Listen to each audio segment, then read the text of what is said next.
Good afternoon, ladies and gentlemen. For those of you who don't know me, I'm Chris, and I'm the Groomsman best man. Thank you.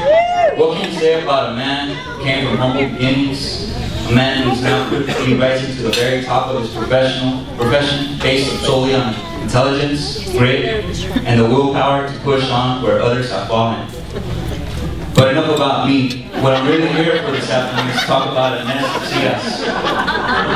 Unaccustomed to public speaking as I am, I have been nervous before today's speech. However, Ernesto was very good and took me aside to help calm me. He said if I did a really good job and went easy on him, I could be the best man at his next wedding. Seriously though, more importantly, I'd like to start off by congratulating the happy couple, Ernesto and Brenda. Any of us here who have been lucky enough to spend time in their company know what a great couple they are together, perfectly complementing each other. When I first met Brenda, my impression was, wow, what a beautiful, witty, charming, clever, friendly, and thoughtful person. But she ruined it by agreeing to marry Ernesto. Speaking of Brenda, I would like to say how beautiful she looks today in that fantastic wedding dress. Okay. Ernesto truly is a lucky man today. Brenda is a wonderful girl, and she deserves a great husband. Thank God you married her before she had a chance to find one. Actually, while enjoying the service this afternoon, I couldn't help thinking that it's funny how history repeats itself. I mean, 20 years ago, Brenda's family was sending her to bed with a stuffed little Taco Bell dog. And there they are again today. Yo quiero Taco Bell.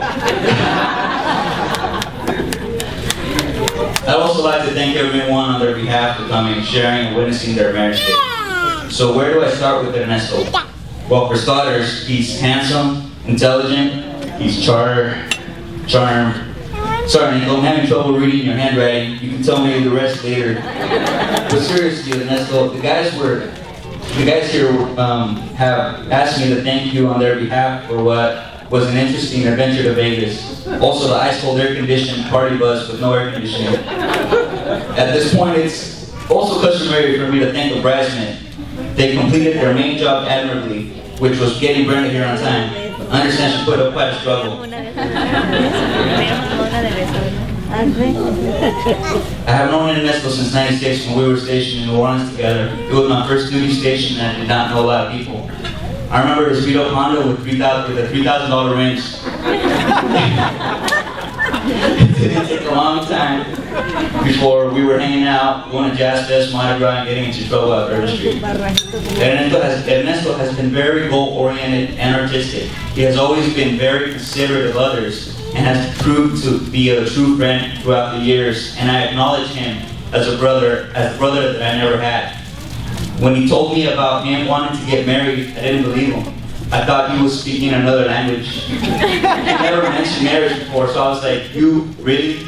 But, let's see. I thought it best ask around to see what some of Ernesto's friends and family would say about him. Some of the words you could use to describe Neto are caring, intelligent, and entertaining. But nobody said those, so I won't use them. I've got some words of advice on marriage for you here, Ernesto. Rosetta, my wife, says I never listen, or something like that. But when Brenda talks to you, try to understand where she's coming from.